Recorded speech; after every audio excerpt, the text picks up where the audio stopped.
mampu, yang kuat, yang kaya itu banyak sangat ikhwatul Islam. Tapi datang itu adalah mereka yang dimampukan oleh Allah Azza wa Jalla. Itu harus kita ingat baik-baik. Yang lebih kaya dari kita banyak, yang lebih sehat juga banyak, yang lebih kuat juga banyak. Tapi kenapa Allah memberikan kemudahan kepada kita untuk melakukannya? Karena Allah yang memampukannya. Kami pernah ada salah satu cerita di waktu Islam. Teman kami, dia berkeliling untuk memberikan motivasi agar orang melaksanakan ibadah umrah. Kemudian tiba-tiba dia datang kepada salah satu rumah yang jauh di daerah, tapi dia adalah orang yang paling kaya. Kemudian dia mengatakan, "Bapak ini kaya, kemudian Bapak tidak melaksanakan ibadah umrah." Maka teman kami ini mengatakan, orang yang ada rezeki, kesempatan, kemudahan tidak melaksanakan ibadah ini, maka dia berdosa karena dia telah meninggalkan salah satu rukun Islam. Karena umrah itu apa hukumnya? Wajib atau sunnah? Wajib atau sunnah? Rukun atau wajib? Yang mana? Sunnah atau wajib? Wajib atau rukun? Yang mana? Sebagaimana ibadah haji itu, ibadah haji wajib atau sunnah? Rukun. Tahu makna rukun? Wajib kalau ditinggalkan masih bisa diganti, tapi kalau rukun ditinggalkan hancur bangunannya. Maka dinamakan dengan rukun Islam. Artinya kalau ditinggalkan hancur Islamnya. Kalau wajib masih bisa diganti, tapi kalau rukun hancur bangunannya, hancur Islamnya. Makanya ibadah umrah itu apa hukumnya? Rukun atau wajib? Wajib atau rukun? Sunnah. Yang kedua, yang wajib itu hanya yang rukun itu hanya yang pertama sahaja. Jelas ya? Jadi hukum haji dan umrah itu sama, yaitu sama-sama rukun Islam. Tapi yang pertama, kalau yang kedua, maka hukumnya adalah sunnah. Nah, teman kami ini kuat Islam, dia datang ke rumah orang ini, kaya raya, kaya sekali. Kemudian dia mengatakan, memberikan ancaman, "Bapak ini kalau tidak umrah, karena haji kan memerlukan waktu. Bapak ini kalau tidak umrah, maka Bapak berdosa. Kalau berdosa, kalau nanti mati masuk neraka." Kebetulan dia juga punya travel ya. Jadi dia takut-takutin orang supaya nanti dia daftar juga. Terlepas dari itu semua ikhwan Islam, kemudian Bapak ini takut karena dia ada duit, ada kesempatan. Kemudian pada akhirnya dia daftar. Jika dia daftar ikhwan Islam, insya Allah berangkat bulan 11 tahun kemarin. Baru cerita kemarin, bulan 11 tahun kemarin, belum sampai 1 tahun. Kemudian 1 minggu sebelum dia berangkat, maka dia dipanggil oleh Allah Subhanahu Wa Taala meninggal. Coba bayangkan ikhwan Islam, agar kita tahu tidak semua orang dimudahkan datang ke tanah haram Makkah Madinah. Makanya nikmat ini kadang-kadang harus perlu kita syukuri, kita ingat. Sehingga di antara salah satu perkataan Allah Azza wa Jalla, "Wa amma bi ni'mati rabbika fahaddits." Adapun nikmat yang Allah berikan kepada kalian, ceritakanlah. Bukan ceritakan kepada orang lain, bukan ceritakan di media sosial, tapi ceritakan kepada diri sendiri. Wahai fulan bin fulan, kamu itu dulu seperti ini. Kemudian Allah berikan kesempatan ini, Allah berikan nikmat ini. Minimal kita bercerita kepada diri sendiri. Karena semakin kita mengungkit nikmat Allah Azza wa Jalla, semakin kita membuat bersyukur kepada Allah. Wahai fulan bin fulan, kita berbicara kepada diri sendiri. Kamu dulu seperti ini, kamu dulu seperti ini, kamu dulu seperti ini. Allah berikan kelebihan ini, Allah berikan nikmat ini, Allah berikan rezeki ini. Maka itulah yang membuat kita semakin bersyukur kepada Allah Azza wa Jalla. Wa amma bi ni'mati rabbika fahaddits. Hadis itu ceritakan, dan ceritakan itu bukan satu kali. Ada kalimat hadis. Hadis itu maknanya ceritakan berkali-kali. Artinya selalu kita ulang nikmat Allah. Makanya di antara salah satu doa yang terbaik adalah abu'u laka bi ni'matika alai. Apa maknanya? Abu'u laka bi ni'matika alai. Apa makna doa ini? Kita akan tahu ada salah satu doa yang wajib hukumnya bagi kaum muslimin untuk menghafalnya. Disebut dengan sayyidul istighfar, induk daripada segala istighfar. Apa doanya? Allahumma anta rabbi la ilaha illa ant khalaqtani wa ana 'abduka wa ana 'ala 'ahdika wa wa'dika mastata'tu a'udzu bika min syarri ma sana'tu. Apa sambungannya? Abu'u laka bi ni'matika 'alayya wa abu'u bi dhanbi faghfir li fa innahu la yaghfiru dzunuba illa ant. Apa maknanya? Ya Allah, aku akui semua nikmat yang kau berikan kepada diriku. Abu'u laka bi ni'matika 'alayya. Aku mengakui semua nikmat yang Engkau berikan kepada diriku. Makanya di antara doa yang terbaik ikhwatul Islam, semua kita yang berdoa di tanah haram Makkah dan Madinah, maka sebutkan semua nikmat yang Allah punya. Ya Allah, aku dulu seperti ini, Engkau berikan ini. Aku dulu fakir, Engkau berikan harta. Aku dulu susah, Engkau berikan kemudahan. Aku dulu sakit, Engkau berikan kesehatan. Aku dulu tidak ada keluarga, Engkau berikan istri. Engkau berikan kepadaku anak keturunan. Sebutkan semuanya. Maka di antara salah satu doa yang terbaik, jika kita berada di tanah haram Makkah dan Madinah, sambil kita menangis kepada Allah Azza wa Jalla, maka sebutkan semua nikmat yang kita punya. Semua nikmat yang Allah hadiahkan kepada kita, sebutkan satu-satu. Itulah yang nanti membuat doa kita itu lama, ikhwatul Islam. Orang yang berdoa, fokus berdoa itu ikhwatul Islam, mereka bisa berdoa 1 jam, 40 menit, minimal setengah jam. Ini doanya 5 menit, itu pun melihat ke kanan ke kiri. Sesekali melihat di kamera, karena ada kamera di depannya. Macam mana doa seperti ini, ikhwatul Islam? Kenapa demikian? Karena kita tak tahu macam mana berdoa kepada Allah. Salah satunya adalah Abu'u laka bi ni'matika alayhi. Maka kalimat ini disebut dengan sayyid. Apa makna sayyid? Induk, inti istighfar, inti daripada istighfar. Siapapun yang berdoa kepada Allah, pasti di antara salah satu doanya adalah, ya Allah ampunkan dosaku. Iya atau tidak? Bahkan itu adalah awal di mana kita berdoa kepada Allah Azza wa Jalla. Awal muqaddimah berdoa, ya Allah ampunkan dosaku. Nah, sebelum kita mengucapkan Allahumma firli, maka awali dengan kalimat ini. Maka kalimat ini disebut dengan Sayyidul Istighfar. Sudah hafal? Sudah hafal namanya? Nanti cari Islam, induk daripada semua istighfar, atau yang kita kenal dengan Sayyidul Istighfar. Bagi yang tidak hafal, nanti bagi yang sulit untuk mencarinya, maka nanti cari zikir pagi sore, zikir pagi petang. Maka di dalam zikir ini ada kalimat ini, Allahumma anta rabbi, ya Allah engkau adalah Rabbku. Ini semuanya adalah bentuk ubudiyah, penghambaan, penghinaan di hadapan Allah Azza wa Jalla. Sehingga Allah mengatakan dengan sayyid istighfar. Siapapun yang beristighfar kepada Allah tidak lengkap istighfarnya tanpa mereka menghafal induk daripada segala istighfar. Dan di dalam istighfar ini ada kalimat Abu'u laka bi ni'matika alayya. Allah, aku mengakui semua nikmat yang ada. Kemudian sebutkan nikmat itu satu persatu. Karena semakin kita menyebutkan nikmat Allah, Allah semakin bangga terhadap hambanya. Hambaku ingat akan nikmat yang aku berikan, maka aku tambah. Hambaku mengingat nikmat yang aku hadiahkan, maka aku kembali berikan. Wa amma bi ni'mati rabbika fahadits. Dan salah satunya ikhwatul Islam adalah kedatangan kita, keberadaan kita di tanah haram Makkah Madinah, maka ingatlah nikmat Allah Subhanahu wa taala agar kita betul-betul diberikan pahala yang luar biasa oleh Allah Azza wa Jalla. Terlepas daripada itu semua, makanya tadi kita menyebutkan haram Makkah Madinah itu ada hadiah dari Allah Subhanahu wa taala kepada kaum muslimin. Hadiah untuk beribadah, bonus dari Allah Azza wa Jalla. Siapapun yang melakukan ibadah di tanah haram, baik itu Makkah dan Madinah, selama mereka berada di tanah haram, maka Allah akan lipat gandakan pahalanya sebanyak-banyaknya. Salat dikala kita melakukan di sini di tanah haram dilipat gandakan pahalanya. Puasa dilipat gandakan pahalanya. Zakat dilipat gandakan pahalanya. Berpuasa dilipat gandakan pahalanya. Semuanya dilipat gandakan pahalanya. Tapi berapa Allahu a'lam, tidak ada yang tahu. Karena Nabi tidak bagi tahu.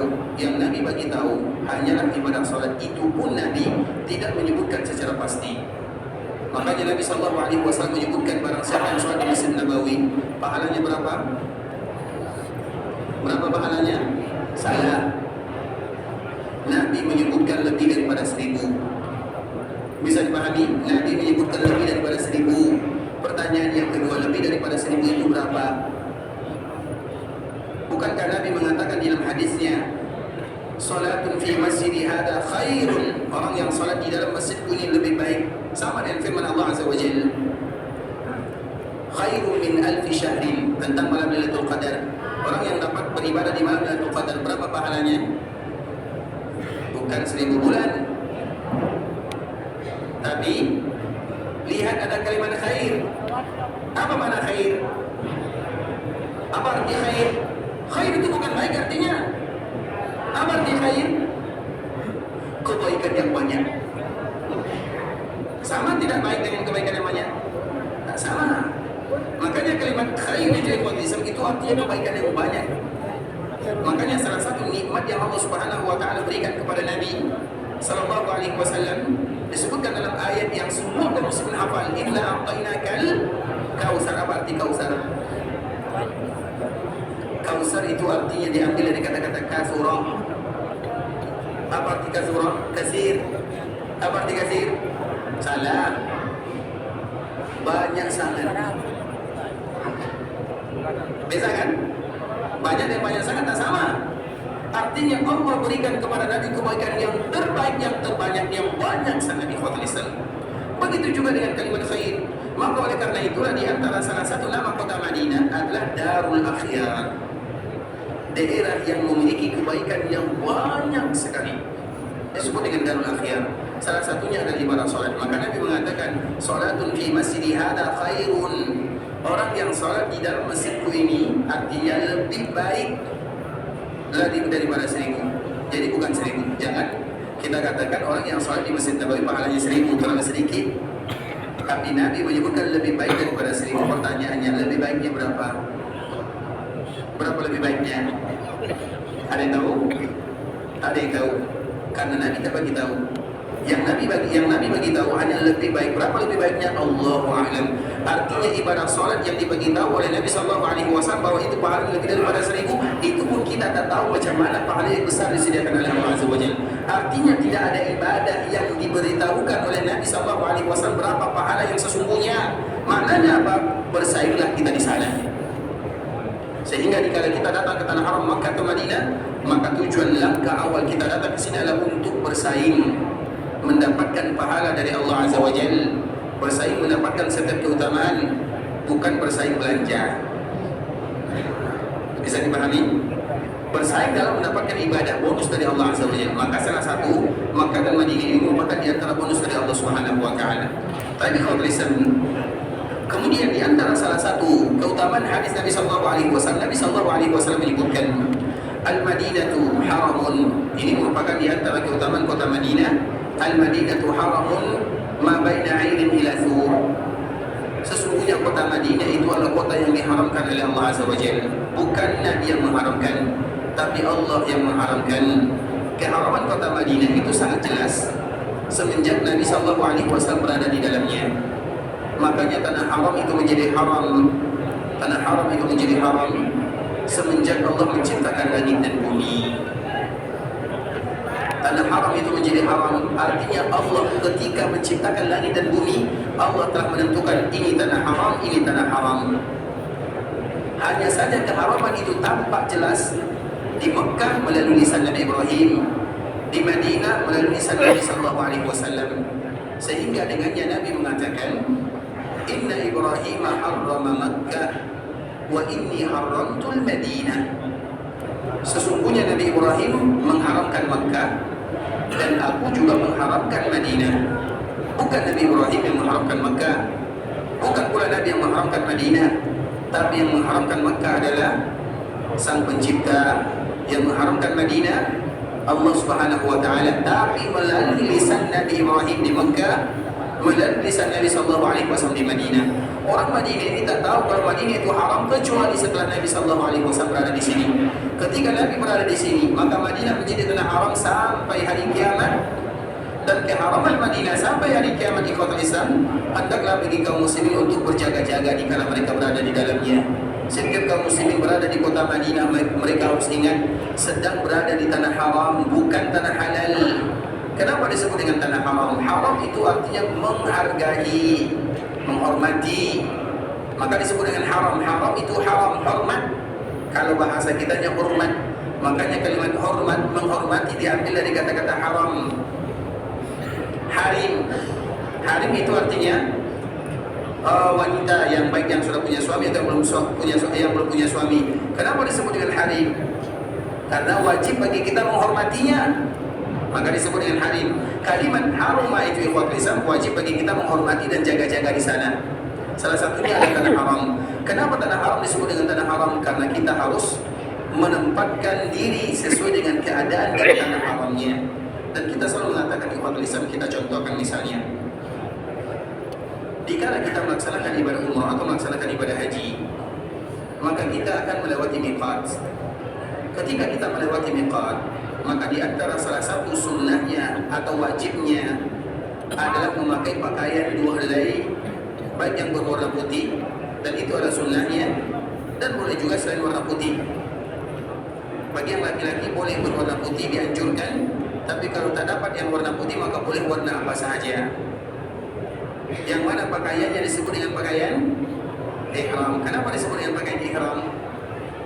Ihram itu diambil dari bahasa mana? Diambil dari kata-kata haram. Karena seorang muslim dikala mereka sudah pakai pakaian ini, maka mereka sudah berada dalam keadaan haram. Tak boleh memakai wangian, tak boleh misalnya mengatakan kalimat yang kotor, tak boleh lagi mereka banyak berdebat, tak boleh mereka mengambil buku, tak boleh bagi mereka mengambil rambut yang ada di badannya. Padahal itu semua boleh dilakukan, tapi setelah mereka menyebutkan atau setelah mereka memakai pakaian ihram dan mengucapkan labbaik Allahumma umrah atau labbaik Allahumma hajjah, maka mereka disebut dengan pakaian ihram. Ihram itu diambil dari kata-kata haram, karena seseorang apabila sudah memakainya mereka harus berjaga-jaga. Kalau mereka melanggarnya kena denda, sehingga disebut dengan haram. Ihram. Begitu juga misalnya dikala kita ingin salat, maka awal langkah dikala kita ingin melaksanakan gerakan salat, apa yang kita lakukan? Takbir. Apa nama takbirnya? Takbiratul ihram. Kenapa disebut dengan takbiratul ihram? Karena seorang muslim dikala mereka sudah mengatakan Allahu Akbar, haram bagi mereka apa yang boleh bagi mereka untuk melakukan sebelumnya. Tak boleh lagi berbicara, tak boleh lagi melihat kiri kanan, tak boleh lagi melihat atas, tidak boleh melakukan gerakan kecuali gerakan salat. Maka disebut dengan takbiratul ihram. Ihram itu maknanya haram. Yang tadinya halal sekarang menjadi haram. Kapan bermula? Dikala mereka mengucapkan takbir. Kemudian kapan halalnya? Salam. Makanya salam itu disebut dengan halal. Sama dengan dikala kita memakai pakaian ihram, kapan halalnya? Dikala kita bercukur, maka bercukur itu dinamakan dengan halal. Maka identiklah bercukur itu dinamakan dengan tahallul. Tahallul itu maknanya adalah halal. Karena tadi kita sudah haram. Setiap haram ada halalnya. Haramnya ada pakaian berwarna putih. Ada yang kita kenal dengan pakaian ihram.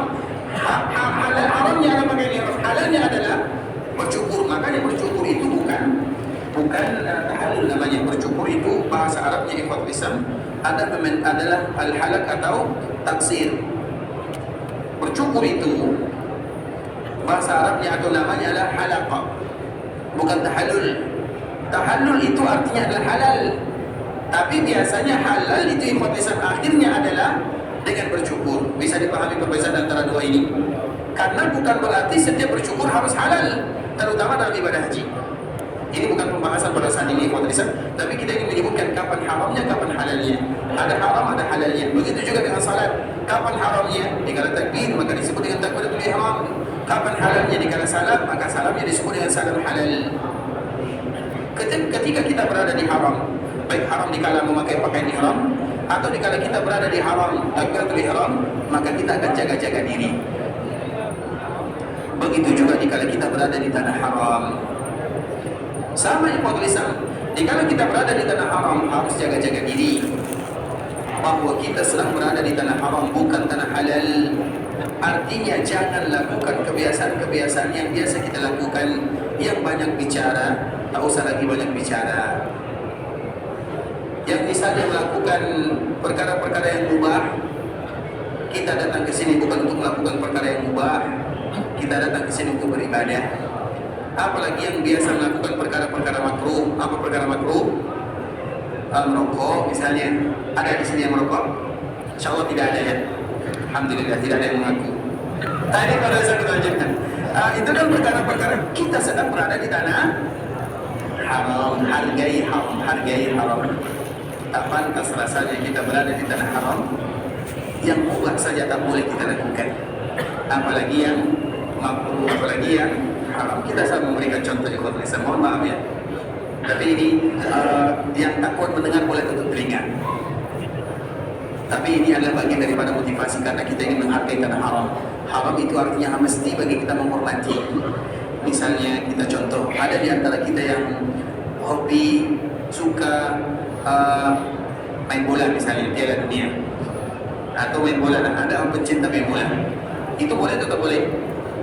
Boleh, tak ada masalah. Kemudian dia datang melaksanakan ibadah haji, melaksanakan ibadah umrah. Kemudian selama dia berada di tanah haram, maka dia memanfaatkan kesempatan untuk menonton atau melakukan kebiasaan itu menonton Piala Dunia atau main bola misalnya, boleh atau boleh? Tadi tanah halal, sekarang tanah haram, boleh atau boleh? Boleh atau boleh? Boleh, tidak ada masalah. Tapi pertanyaannya, apakah pantas kita melakukan yang demikian? Pantas atau tak pantas? Jauh-jauh datang ke sini dengan uang yang tak sedikit, kita meninggalkan keluarga, anak dan istri, pekerjaan, kawan-kawan, kita meninggalkan kampung halaman bukan untuk menonton bola. Padahal itu boleh. Kalau yang boleh saja tak pantas, apalagi yang makruh. Jelas ya? Kalau yang boleh saja tak pantas kita melakukannya jika kita berada di tanah haram, apalagi yang makruh. Apa contoh yang makruh tadi? Rokok misalnya, mohon maaf ya bagian rokok ya. Ini bukan penyindir tapi menyinggung. Tapi kalau bisa kami lanjutkan supaya nanti semoga Allah berikan kemudahan untuk bisa meninggalkannya. Karena saya selalu mengatakan itu sulit sekali untuk meninggalkannya. Makanya kami selalu memberikan obat ikhwal Islam bagi kita yang masih diberikan atau masih yang merokok ikhwal Islam. Tentunya berdoa kepada Allah Azza wa Jalla. Kemudian perbanyaklah minum zam-zam. Setiap kali dia sakit kepalanya, pusing kepalanya, ingin rokok-rokok karena berat sekali untuk meninggalkannya. Apalagi yang sudah terbiasa. Kami dulu waktu kecil juga pernah seperti itu ikhwal Islam.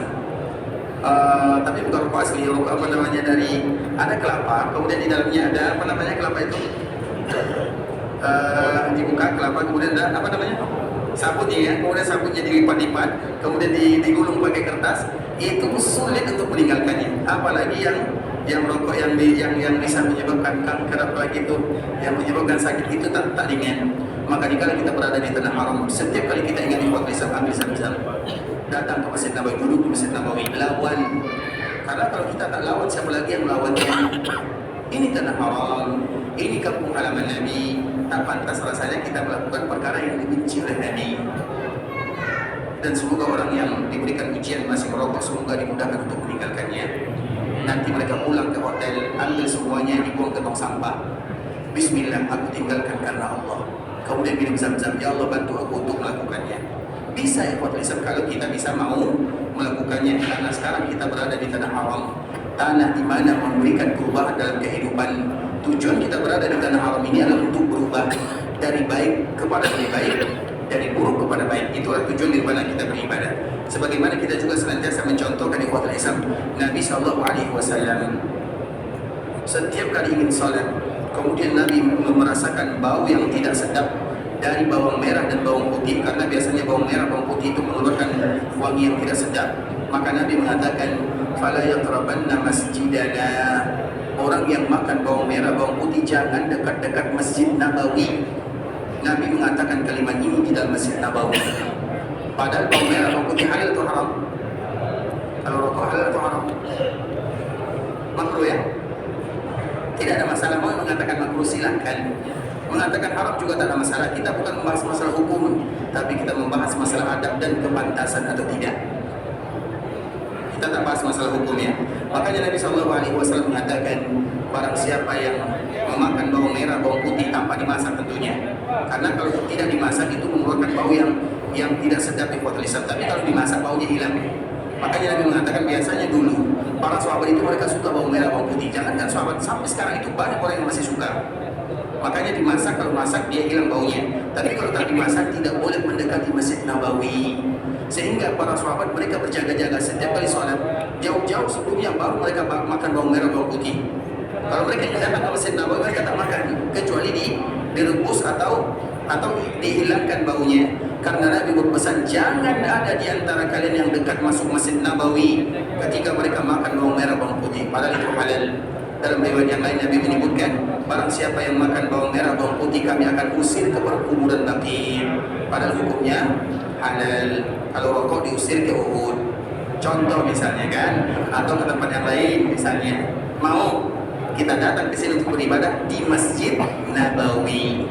Fa innal malaikata ta'azza mimma yata'azza minhu banu Adam. Karena malaikat itu merasa terganggu sebagaimana anak Adam terganggu dengannya. Malaikat saja terganggu dengan bawang merah, bawang putih, apalagi yang lebih parah daripada itu, apalagi yang hukumnya juga lebih parah daripada itu. Itu kalau yang makruh, apalagi yang haram. Yang mengatakan makruh silakan, tidak ada masalah. Mau yang mengatakan makruh silakan, yang mengatakan haram silakan. Yang penting tinggalkan, itu penting. Kemudian begitu juga ikhwan Islam, kalau kita berada di tanah halal, di tanah haram, yang makruh, yang mubah tadi kita contohkan tak boleh dianjurkan bagi kita menjauhinya. Yang makruh apalagi, begitu juga apalagi yang haram. Perkara yang haram itu banyak ikhwan Islam. Salah satu yang haram itu adalah riba, namimah, cerita, kemudian riya, sum'ah. Banyak di antara kaum muslimin yang datang ke tanah haram, tapi mereka tidak sadar kalau mereka sedang melakukan perkara-perkara yang diharamkan oleh Allah Azza wa Jalla. Kita datang ke tanah haram, makanya haram disebut dengan haram adalah untuk dihormati, disebut dengan haram. Makanya haram itu hurmat. Kalimat hormat itu diambil haruma, hormat, hormatun, hurmah. Makanya istri bahasa Arabnya adalah hurmah. Hurmah itu karena istri harus dihormati, dijaga, diberikan yang terbaik. Begitu juga dengan haram, diambil dari kata-kata yang sama, hormat, dihormati. Dikala kita berada di sini ikhwatul Islam, maka kita harus jaga-jaga dan kita harus ingat bahwa kita sedang berada di tanah haram, bukan tanah halal. Dan semoga nasihat singkat ini bisa memberikan manfaat kepada kita bersama, walau sedikit pedas ya. Kami mohon dimaafkan kalau ada yang panas telinganya. Nanti kalau ada panas telinganya, nanti disiram dengan zam-zam, kemudian minum zam-zam. Semoga Allah Subhanahu wa taala memberikan taufik hidayah, dan Allah Subhanahu wa taala menerima semua amal ibadah kita, dan Allah ampunkan semua dosa dan kesalahan kita. Ini momennya di tanah haram Makkah Madinah, di mana kita mengemis kepada Allah Subhanahu wa taala dan mudah sekali bagi Allah untuk mengabulkannya. Maka mintalah sebanyak-banyaknya kepada Allah Subhanahu wa taala. Kami khotbah Islam, kembali kita lanjutkan. Al-Madinatu haram, ma baina 'aidin ila thurub. Sesungguhnya kota Madinah itu adalah kota yang diharamkan oleh Allah Azza wa Jalla. Artinya yang mengharamkan kota Madinah adalah Allah Azza wa Jalla melalui lisan baginda Rasulullah sallallahu alaihi wasallam. Artinya apabila Allah yang mengharamkan, maka wajib bagi kita mengharamkannya. Dan di antara bentuk kita mengharamkannya adalah bagaimana kita menjaga semuanya. Sehingga ikhwatul Islam, tadi kita menyebutkan di antara salah satu kewajiban kaum muslimin adalah dianjurkan bagi mereka membaca surat haji. Karena di antara tanda orang yang bertakwa kepada Allah Azza wa Jalla, mereka menjaga setiap batasan-batasan yang telah disebutkan oleh Allah Azza wa Jalla. Syiar Allah Azza wa Jalla wajib bagi kaum muslimin untuk menjaganya. Dan di antara salah satu syiar Allah Azza wa Jalla adalah tanah haram. Di antara syiar Allah Azza wa Jalla adalah ibadah. Syiar Allah itu sesuatu yang tampak jelas. Makanya ibadah haji dan ibadah umrah ini adalah ibadah yang tampak jelas. Ubudiyah kepada Allah Azza wa Jalla, kefakiran kepada Allah, kita mengadu kepada Allah. Sehingga siapapun yang datang melaksanakan ibadah ini, tunjukkanlah kefakiran kepada Allah Azza wa Jalla. Tanggalkan semua kemewahan. Itu merupakan di antara poin yang harus kita ingat. Di antara tanda kita beribadah kepada Allah Azza wa Jalla, tanggalkan semua yang ada kemewahan di sana. Jam misalnya, kita pakai jam mahal, pakai jam biasa saja. Simpan jam mahal tersebut. Bukan tak boleh, tapi kita sedang beribadah kepada Allah Azza wa Jalla. Makanya kita senantiasa menyebutkan hadis Nabi sallallahu alaihi wasallam. Allah itu ikhwatul Islam, dikala melihat hamba, mereka mengatakan, atau Allah mengatakan, wahai malaikatku, ja'uni syaitan ubura. Mereka datang dalam keadaan sungsan. Sungsan itu artinya rambut mereka tidak terurus. Karena memang di sini kita bukan untuk berlomba mengurus atau menyisir rambut. Kalau kita sisir rambut, dikhawatirkan nanti rambut tercabut. Kalau tercabut, itu tercabut atau dicabut? Dicabut atau tercabut? Makanya hukum asalnya bagi mereka melaksanakan ibadah ini, mereka tak fokus pada rambutnya. Rambut itu ikhwatul Islam ibarat mahkota. Yang ada rambut semakin handsome, semakin bagus, semakin tampan. Yang tak punya rambut, maka itulah ubudiyah. Maka di antara salah satu ibadah yang paling mulia dikala kita berada di sini, mencukur rambut, tinggalkan semua rambut itu di sini. Sanggup atau tak sanggup? Oh.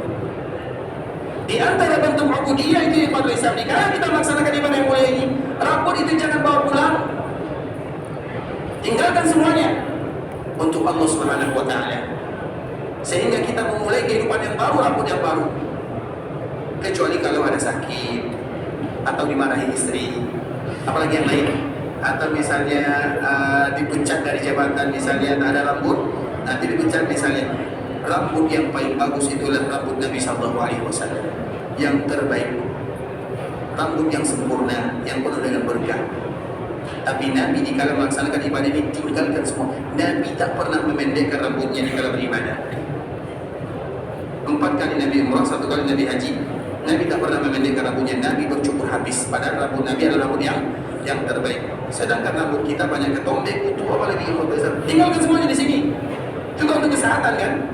Artinya itu ubudiyah, syiar Allah Azza wa Jalla. Makanya di dalam Al-Quran, di dalam surat yang tadi kita sebutkan di Fathul Islam, Allah Subhanahu wa taala menyebutkan dzalika wa may yu'azzim sya'airallah fa innaha min taqwal qulub. Siapapun yang mengagungkan syiar Allah Azza wa Jalla, maka itu adalah tanda mereka yang bertakwa kepada Allah Azza wa Jalla. Jadi sekarang ini kita berlomba-lomba untuk menjadi hamba yang bertakwa kepada Allah Azza wa Jalla. Di antara salah satu tanda seorang hamba bertakwa kepada Allah, mereka ingat akan syiar Allah Azza wa Jalla, terutama di kala mereka berada di tanah haram Makkah dan Madinah. Maka itu syiar Allah. Madinah syiar Allah. Ada aturan-aturan yang tak sama dengan keberadaan kita di luar. Maka itu harus kita ingat dan kita saling mengingatkan satu sama lain. Karena kadang-kadang kita lupa, kadang-kadang kita lupa kalau kita sedang berada di tanah haram. Biasa yang bercanda, tak salah kalau bercanda, tapi yang salah itu kalau selalu bercanda. Misalnya kita yang selalu intinya yang Islam jaga syiar Allah Azza wa Jalla. Karena itulah tanda kita bertakwa.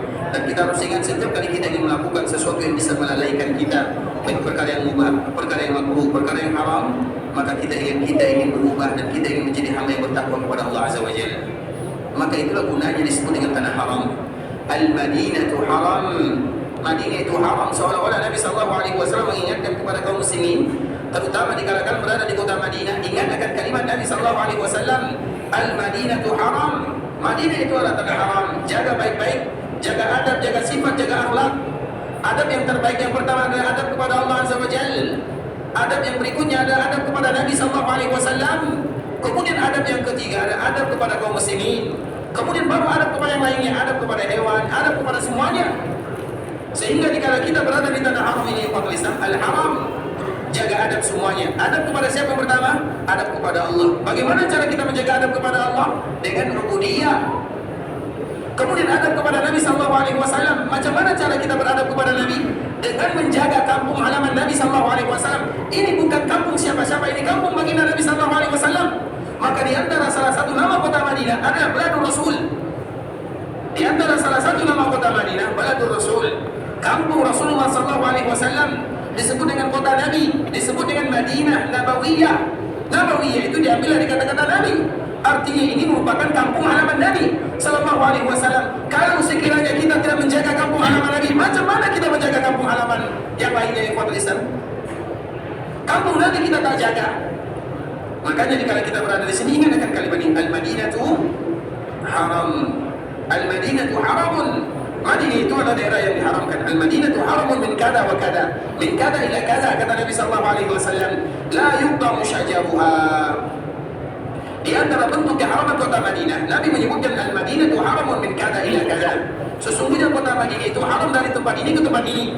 Dan kita selalu mengulang, Madinah itu haram dari timurnya, dari baratnya, dari utara, dari selatannya. Diapit oleh 2 gunung dan diapit oleh 2 lembah. Gunungnya nama Gunung Sur dan Gunung Ir atau Bukit Sur dengan Bukit Ir, utara dan selatan. Timur dan baratnya itu adalah lembah Waqin dan lembah Wabrah. Tapi alhamdulillah sekarang telah diberikan kemudahan bagi kita untuk menghafalnya. Karena di setiap batasan tanah haram itu ada tandanya.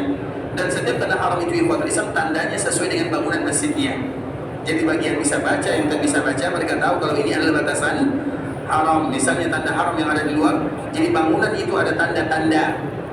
Dan tandanya sama dengan ukiran Masjid Nabawi di kota Madinah. Kalau di Mekah sama ukiranya dengan bangunan masjid haram yang ada di Mekah. Agak mudah bagi kaum muslim untuk mengetahui bahwa ini adalah tanah haram. Mengingatkan mereka bahwa mereka sedang berada di tanah haram. Yaitu di antara Bukit Ir dengan Bukit Sur, di antara lembah Wabrah dan lembah Waqin. Radiusnya kurang lebih 8 kilo antara kiri kanan depan belakang sama. Kemudian jika kita berada di tanah haram, apa yang harus kita lakukan? Yang pertama, ikhwatul Islam, tidak boleh bagi kita untuk la yuqta'u syajaruha. Tidak boleh bagi kita untuk mengganggu pepohonannya. Kalau pohon saja tak boleh diganggu, apalagi makhluknya. Kalau makhluk tak boleh diganggu, apalagi manusianya. maka semuanya tak boleh kita ganggu. Dan itu ada di antara salah satunya. Dan di dalam riwayat yang lain juga disebutkan oleh Nabi SAW, dan juga tidak boleh diburu binatang buruannya. Binatang buruan tidak boleh diganggu, tidak boleh diburu. Bahkan dalam riwayat yang lain ikhwatul Islam tidak boleh mengejut-ngejutkan hewannya. Ada orang yang mengejutkan hewannya, misalnya di seperti ini misalnya, sehingga hewan-hewan itu terkejut dan dia lari terbirit-birit, maka itu tak boleh dilakukan. Kalau itu tak boleh kepada hewan, macam mana kalau kita melakukan kepada manusia? Makanya istilah ngeprank itu ikhwatul Islam, ngeprank istilahnya kan, membuat orang terkejut, itu hukumnya haram dimanapun. Dan keharaman di kota Madinah berganda-ganda. Karena hewan saja tak boleh kita mengejutkannya, mengepranknya, apalagi manusia. Makanya tidak ada istilah di sini ngeprank kaum muslimin, misalnya ayo kita tinggalkan dia, nanti kita pura-pura tinggalkan dia supaya nanti dia risau, dia pusing, dia tak tahu jalan pulang, kemudian setelah itu baru kita cari dia, misalnya. Itu ngeprank namanya, haram hukumnya. Semuanya tak boleh, ingat itu baik-baik. Membuat rasa takut kepada teman, apalagi kepada satu level, satu kabilah ya, biarkanlah dia sendirian, supaya nanti dia tersasar, misalnya kesasar, tak tahu jalan pulang. Setelah dia lelah baru kita cari. Tak boleh seperti itu ikhwan Islam.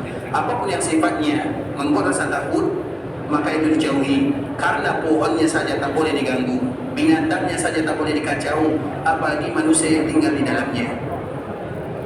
Kemudian ikhwatul Islam, dan juga di antara salah satu hadis Nabi SAW, apa kata Nabi? Al-Madinatu haramun ma baina 'ain ila thawr, man ahdatsa fiha hadatsa aw awa muhdisa fa 'alaihi la'natullahi wal malaikati wan nasi ajma'in la yaqbalu Allahu minhu sarfan wala 'adla. Dan di antara keharaman kota Madinah adalah dikala seorang muslim mereka haram beribadah kecuali yang diajarkan oleh baginda Nabi sallallahu alaihi wasallam. Maka ini ada hubungannya ikhwatul Islam. Salah satunya adalah bagian daripada beribadah. Ibadah itu tentunya sudah sempurna. Maknanya ibadah itu sudah sempurna diajarkan oleh Nabi sallallahu alaihi wasallam. Makanya kesempurnaan ibadah itu ikhwatul Islam tidaklah bisa kita melakukan tanpa kita mengetahui dan mempelajari. Sehingga jangan ada di antara kita yang beribadah kepada Allah Subhanahu wa taala kecuali mereka bertanya macam mana Nabi melakukan ibadah ini. Dan Nabi SAW sudah mengajarkan kepada kita bersama.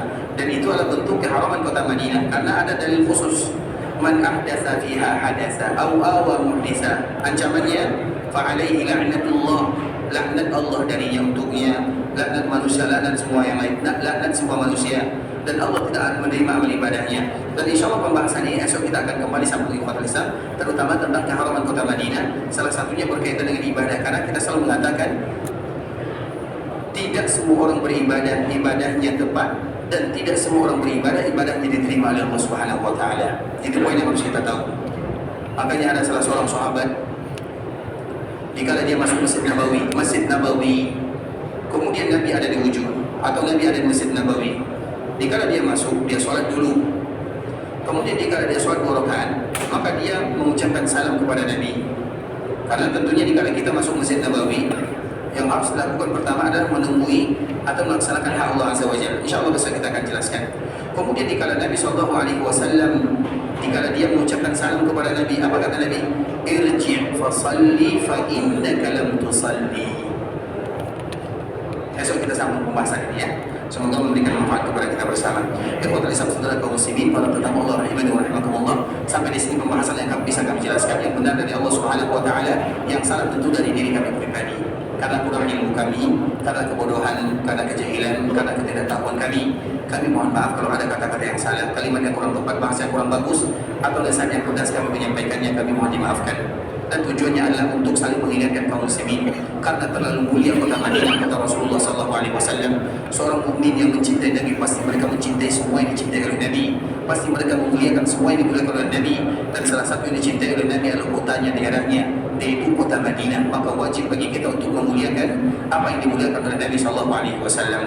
Semoga Allah mengampunkan dosa kita bersama, dan kita selalu berharap kepada Allah ketika Allah memberikan kemudahan kesempatan bagi kita berkumpul di dalam Masjid Nabawi ini. Semoga nanti kita juga dikumpulkan di dalam surga bersama baginda Rasulullah SAW.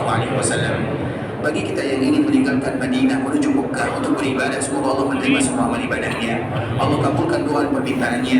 Dijadikan umrahnya adalah umrah wasilah menuju surga Allah Subhanahu wa taala. Dijadikan umrahnya adalah umrah yang mabrurah, wa sa'yan mashkurah, wa dzamban maghfurah. Kalau ada di antara kita yang ingin meninggalkan tanah haram Makkah Madinah, semoga Allah kembali memberikan kesempatan untuk datang kali berikutnya, diberikan kemudahan, umur panjang, kesehatan, rezeki, agar mereka selalu kembali ke tanah suci dalam rangka mengharapkan ridho ilahi. Semoga Allah Subhanahu wa taala memberikan keberkahan dalam kehidupan, keberkahan dalam harta, usaha, anak dan keturunan. Semoga Allah Subhanahu wa taala memberikan kemudahan dalam setiap masalah. Allah berikan kesehatan dalam setiap penyakit yang dirasakan, dan Allah Subhanahu wa taala memberikan keikhlasan dalam setiap amal ibadah, istiqamah dalam agama, dan semoga semua kita diwafatkan dalam keadaan beribadah, dan semoga semua kita wafat dalam keadaan husnul khatimah. Amin amin ya rabbal alamin. Subhanakallahumma wa bihamdika asyhadu an la ilaha illa anta astaghfiruka wa atubu ilaik. Wa sallallahu wa sallam